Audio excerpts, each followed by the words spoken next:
Okay, good afternoon from where I am here right now in UK. But I am originally from the US and I'm only here visiting, some family and friends. So wherever you are, whatever the time is, wish you a good morning or good afternoon or good evening, whatever it is. This is my second consecutive provocation session in this conference. I guess the organizers believe that I probably do a good job at provocating, but trust me, in my real life, that's not what I do, basically. Okay, so yes, I wanted to clarify this point. Okay, now this will be a very interactive session, and because it's a provocation session, so technically what I'm trying to do is I've said something which I think many will agree, many will disagree, and that's the whole point of the provocation session. So I've got, there are 3 polls in it, and I believe the polls are ready to be, to be put in when the slide comes in. And then there are 3 or 4 slides where I would like, people to, give me their one sentence, one line, 1 second view on something, because that's the whole reason for doing this the way it has been designed. So let's move on to the first slide, which is basically a poll. I believe I was told that somebody in the organization has arranged the polls are ready and that they will be handled by the facilitator. Yeah. They should all be ready to go. So can you see them, Paolo? I can. I can launch a poll at request. So we want poll 1. Would you like me to launch it? Yeah, please do. And okay. So can you see that? Most people agree that interpreting active learning simply as a journey appropriately defines it. Yes or no? Let's see how it goes, because the whole theme of the conference was this sentence, basically. Yeah, we have a lot of. So this is what I'm trying to see. If people already disagree with this, then we have a different viewpoint on the whole theme. Well, I can't vote, but I'll be voting. No, I know you can't vote, but okay. So is that done? I think it's done, right? Yeah, 4 more people. Would you like to 23 more?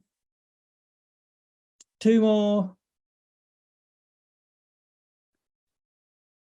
3 more? 1 more person. Going. I'm going to end the poll. Okay, so it's still it's 43% yes and 57% no. So there are at least 43% people who believe that the statement which is in front of them on the poll is okay, and it is okay to interpret active learning as a journey. But there are 57% people who believe that simply calling it a journey may not be the right way to talk about active learning. Okay, so I mean, you can stop sharing the poll, and then I can go on to the next slide. Or can I stop sharing from here? Yeah, carry on. Okay, I mean, I want to move to the next slide. So yeah, you can. Yeah. Okay. No, I can't, because I think this poll is still on the screen. Okay. I closed the poll, I think. Yeah, I guess I can do it now. Hold on. Okay, now this is my provocative statement, and you have all probably already seen it in the in the conference papers, that interpreting active learning simply as a journey does not do justice with this complex process. And if you look at the 3 colored words, active learning simply, and journey.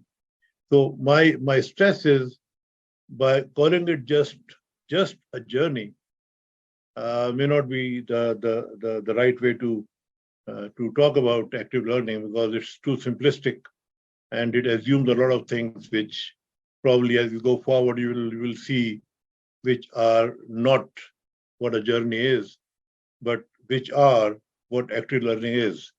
So I'm using that comparison of what is and what is not to get to my point of this provocative sentence basically. Okay, so now this is where I think people have to raise hands and sort of I need some cooperation from all of you.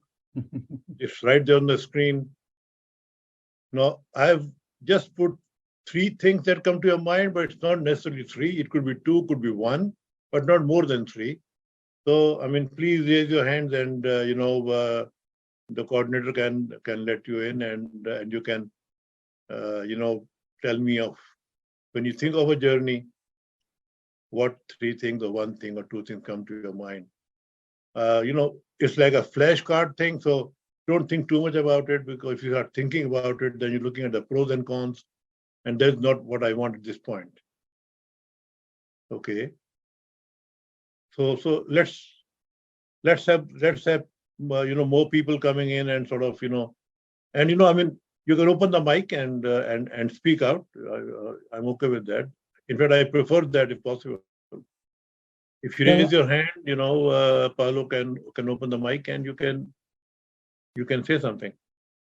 So in the chat, I'll also read these, man. So I'm not sure if you're reading these. So we have scenery, relaxing, planning, tiring but insightful, destination, linear, planned, preparation, exploration, reflection, adventure, fun, change, adventure, process, reaching a destination, transformational, challenging, exciting, scary, different, manage risks, growth, ups and downs, twisting, curiosity, adventure, stressing, planning new experiences, odyssey, pain, unpredictable. Could be a poem. Right. Okay. So I think the common thread that I can see out of these is that its destination is one common theme. That a journey, and then we'll talk about it more. I don't want to give my views on it right now, but I just wanted to see what it is. And somebody said round trip and destination, and then travel, challenges, end goal, experiences, unknown, planning. Okay, so I mean, so we get an idea of generally what people think when they look at the word journey. Now, whatever you think of as the word journey, it's not necessarily all in one journey. I'm trying to avoid using any other word, because I don't want to get ahead of what I want to say. After that.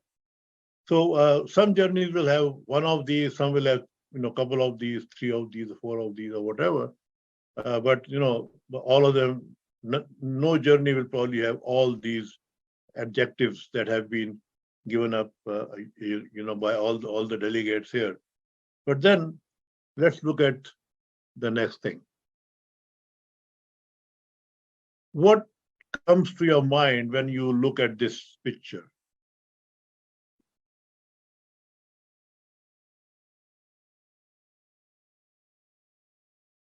Okay, so let's have some. It looks nice and relaxing. Traditional sort of journey, nice scenery. Okay, what else? The train could be going forward, or it could be going in reverse. Okay, but looks icy. Cold, yes. But what I'm surprised, because I'm not seeing many more. I saw many more adjectives, about the 3 things I asked about, but there are not many adjectives about the picture that I'm asking for, and I'm surprised that not one of you has said that this train is going to a destination. Okay, because that was the common thread we looked at, and that is when you talk of a journey, destination is something that comes to mind, and that is why this is what it is. A journey by definition needs a well-defined beginning and an end, two dots to connect at either end. Now, a journey, I mean, in effect, a journey will overall be defined by this thing, two dots to be joined at both ends. Now, the journey could take a detour. It could sort of, it not many times backtracks, but maybe a slight backtrack as a detour, basically, or it could stop for some time and then move forward. But it is always going towards a destination, which is in most cases predetermined. You will not have a moving destination when you embark on a journey, right? Because then that will not be a journey. That will be several journeys all put together as one something, whatever you want to call it. Okay, so that is where I'm trying to, if you want to say, pollute the mind of the delegates in terms of the word journey and its limitations as what it is. Okay, so now let's go to the next slide. What do you see in this beautiful, serene, watery waves? What does this make you think of?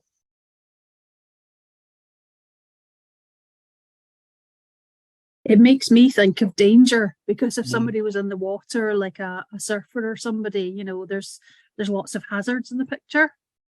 Okay, well, yeah, that's one way of looking at it. What else? I would say there's lots of movement. Because you see, if you see the title on this slide, I'm talking about what? I'm talking about active learning. So that means that I'm trying to relate this picture with active learning, and that is where I want you to think as to how I am doing that.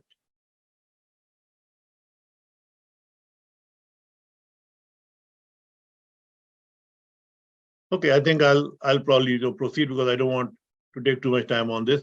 You see, what I'm seeing the waves in this is not just waves.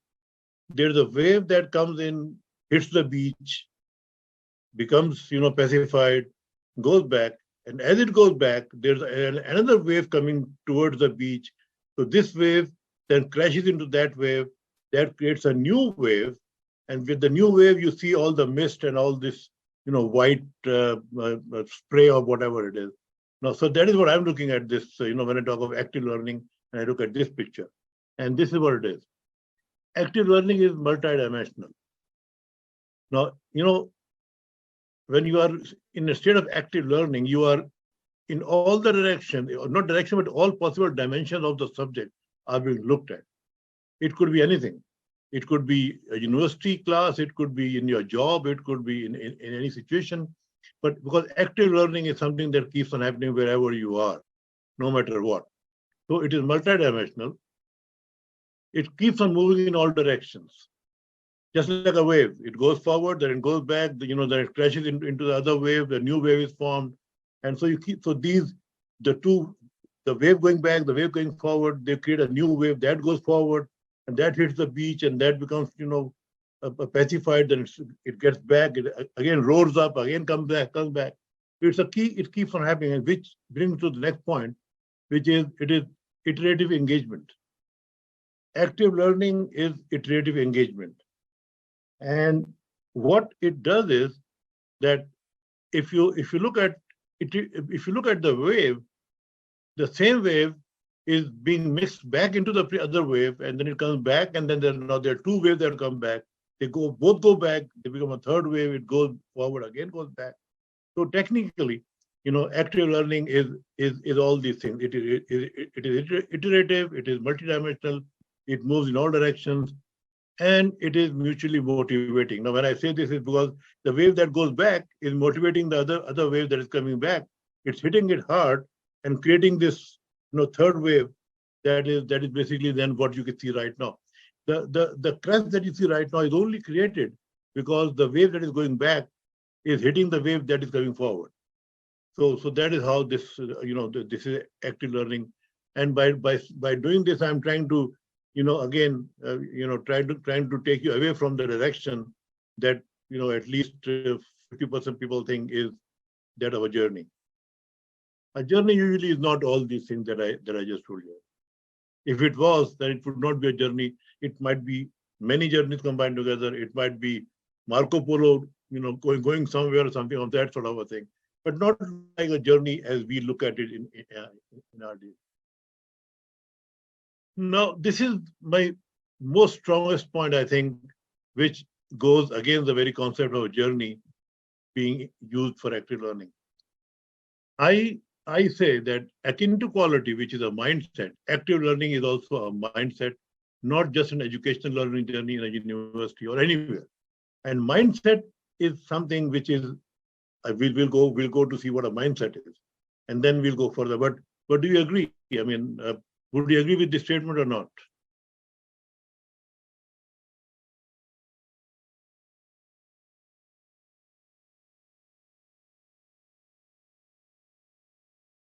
Have we got a poll for this one?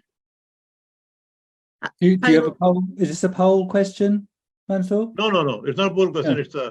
It's a raise hand question. I mean, some comment. I mean, do you agree? Do you think what I'm saying it is right? That active learning is more of a mindset, just like quality is a mindset. Quality, as they say, is not in the process. It's not in the rules and regulations. It's in the mind. So active learning is a mindset. Are they mutually exclusive though, Mansoor? Because I would say that mindset is really integral to active learning in the sense that you need a growth mindset rather than a fixed mindset as a student, as an educator, to embrace active learning. But I don't know personally if I would see that as a conflict with being on a journey, but happy to be contradicted. Yeah, see, now you already sort of, not taken by surprise, but I mean, you've already, stolen my next slide, basically, in terms of what I'm going to say. Well, okay. So we go further. See, this is what a mindset is. It's an established set of attitudes of a person, culture, values, philosophy, frame of mind, outlook, disposition. All these things are important for active learning. Without these, you cannot have active, and therefore, if a mindset is described by these things, and if all these things are important for active learning, then I prove my point that active learning is a mindset. Okay, and the dictionary meaning of active of mindset is a person's way of thinking and their opinion. This fits in right into active learning, the way it is supposed to be and the way it is basically. It's a person's way of thinking and their opinions about everything that they learn or everything that they will learn, which is active learning primarily. Okay, so now we go to a slide that Vicky, took me by surprise with, and which is this. And this is with the poll here. And you already said what I wanted to ask from the people. I mean, look at the fixed mindset and look at the growth mindset. A fixed mindset can in no way be an active learner, but let me see what you say. This is poll number 2. Let's have a poll. Some people might think, no, it's possible. I don't know. So let's have this poll number 2. Sorry. It's the second one, Paolo. Well, I can. Yeah. Can a fixed mindset person actually be an active learner? Oh, this is controversial. Well, that's what the whole session is supposed to be, right? Yeah, true. Controversial.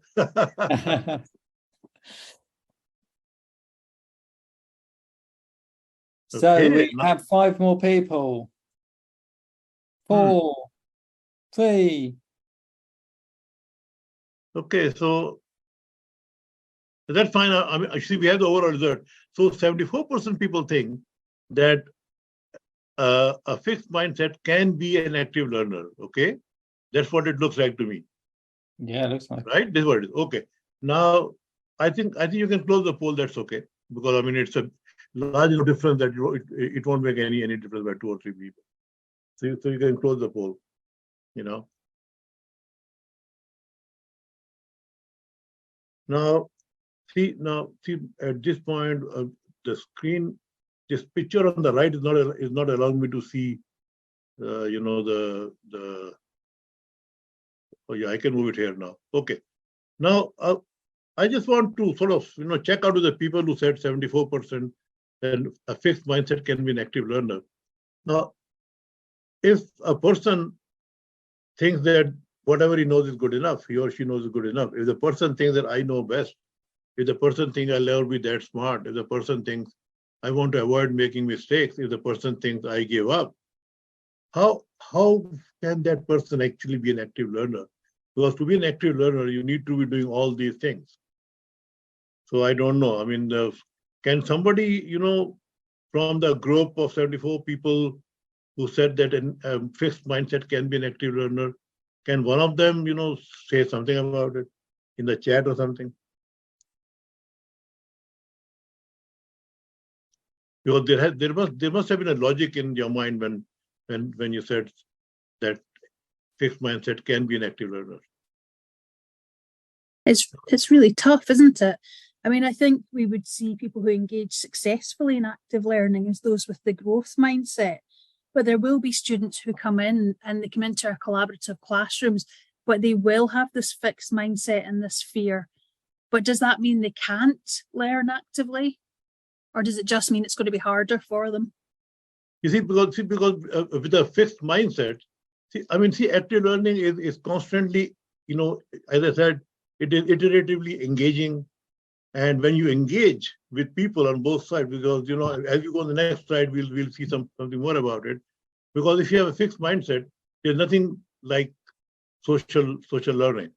And that we will go on the next slide, we'll see what it is. But anyway, I mean, those who feel that fixed mindset can be an active learner, I will really suggest to them, it's a very humble suggestion, that they should sort of, you know, sit back, think about it, and then, you know, really think about all the definitions and requirements of active learning, and then think of the fixed mindset and try to, you know, put all the restrictions of fixed mindset into active learning and see as to if their answer is still yes. But anyway, I mean, that's you know, the beauty of the thing, the way it is. Okay, now we go on to the next one. See, now, a journey can be a strong source of cognitive learning. It's a self. You're doing it. You're looking at things. Your knowledge, your experience that you go through by yourself. You can increase your cognitive learning, but not necessarily that of a social learning. Social learning, you know, in a journey by yourself, which we'll see again, will not be, because social learning is an essential ingredient of active learning. Now, what has been done now is that the link between social and cognitive has been created by the social cognitive theory. Okay. Now, the social cognitive theory is something that says that it is your personal interaction and interaction with, let's say, even with the, you know, with the environment that can create social cognitive learning, which is true, personal, behavioral, and environmental factors. But again, the most important aspect of active learning is social learning. And social learning in a journey may be possible, but then it's not something that you will probably, okay, let me put it this way, that it is possible to do a journey all by yourself, but you cannot do active learning all by yourself. Small part of it through the social cognitive theory, yes, but not the major part. And that takes us to the next slide. Now, here I come back to the journey part. See, all these 3 pictures are journeys in different ways. The journey can be passive learning. The very word passive learning is diametrically opposite to active learning, right? So journey, now this lady who's doing this beautiful artwork, I mean, I think it's beautiful, I'm not sure. But, you know, she is in a passive learning mode. She is interacting with something that she's drawing from her mind, based on her cognitive faculties, based on what she has learned, based on what she was taught some time back. and then she's taking some feedback from what she's seeing. So it's like, she's sort of interacting, but not really, not in terms of active learning mode, because there's nothing changing on the side. Whatever she's doing on the board is what she knows. There's no improvement on it from outside. The only improvement she can make is when she looks at something and she thinks of something in her own mind, and then uses that knowledge and says, okay, let me improve this. But that is passive learning, so it's not active learning. The solo effort is this is a cognitive social theory. A person is interacting with himself and with the environment, and there will be different learning about, the rocks that he sees or things that happen to him. So there is definitely, a learning angle from there as well. The picture on the top is the orchestra and the audience. Now, the way I look at it, and I won't ask people to look at it and you talk about it because I'm running out of time, just 4 minutes and 4.5 minutes. So the way I look at it, this picture has two sides. The audience is in the hall as a passive learner. They are seeing something, they are enjoying it, but they are not able to interact with anything, or they are not able to impact anything. They can see, they can enjoy, they can enhance their experience, they can improve their cognitive abilities to, by whatever music they're hearing or whatever something of that do. But on the other side, the orchestra is interacting with 4 things. It is interacting with the audience. Now, in orchestra, although everybody's so quiet out there in most cases, but the players are in ways interacting with the audience, because I have been told by the conductor that the vibe from the crowd, and the front people sitting in the front, the eyes, the face expressions is something that even these players, they keep on looking at. So they are interacting with the with the audience. They are interacting with the conductor constantly. And right from beginning to the start, they're interacting with the conductor, and they're interacting with each other. All the musicians have an eye contact that keeps on moving, and they keep on appreciating each other. And if you look at their smiles, the way they smile at each other, when they hit a high note or a low note, or when one group stops, the other group start, you look at the smile that they have for each other on that. And the last thing is they're interacting with the content, which is the book in front of them. So there is an active learning going on, in that, in that hall. So you have both the examples in here in that orchestra. You have the people with the, with the passive learning, and you have the people with the more active learning. The passive learning people are going through a journey, but the people on the right are really part of the active learning concept. This is just a summation of the whole thing. As I said, a journey by definition needs a well-defined beginning and an end, 2 dots to connect either. I tried to prove it. I tried to prove it by sort of, going through the train and the wave thing. Again, the mindset thing that we talked about, and again, my humble suggestion is to really, look at it again in terms of active learning requirements and the closed mindset thing, because I think that's a very important aspect of this whole conference. Again, journey can be can be cognitive learning, but not necessarily social learning, which is required in active learning. And active learning is simultaneously multidimensional, moving in all directions, and it could start all over again. A journey would not normally start all over again. If you go back to the 0 point, then you stop that journey. And then now, the last poll is: do you believe that interpreting active learning simply as a journey does not do justice with intrinsic, complexities? This is just to check and see if there has been any movement in the needle. Even if there's no movement, that's fine. But at least, there may be some food for thought for most people. So let's have the last poll as soon as we can, because this is the last slide, basically. 1 second, it's coming. Oh.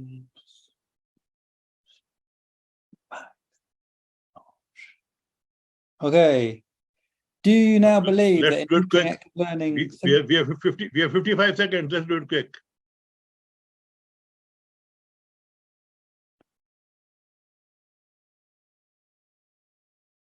Okay. 12 more. How many more left? Well, we're on 6 left. No, yeah, 6, 5, 4, Well, I think Two the more needle has people. moved. Vicky, would you say that needle has moved? I think. yeah. I It's can't 83 see it. I think it's Okay, I'm going to it's- share it now. Share it now. 83% support my provocative sentence now. I think, do you now believe that interpreting simply as Jenny does not do it justice? Yes, mainly. I think you've convinced a number of people, Mansoor. That's what I'm saying. Well, thank you very much. And if there's anything you want to ask me later on, you have the number on the slide, the email, and Vicky knows where I am, so you can be in touch with her. And thank you very much to all the Thank organizers you. and the audience. Thanks a lot, guys.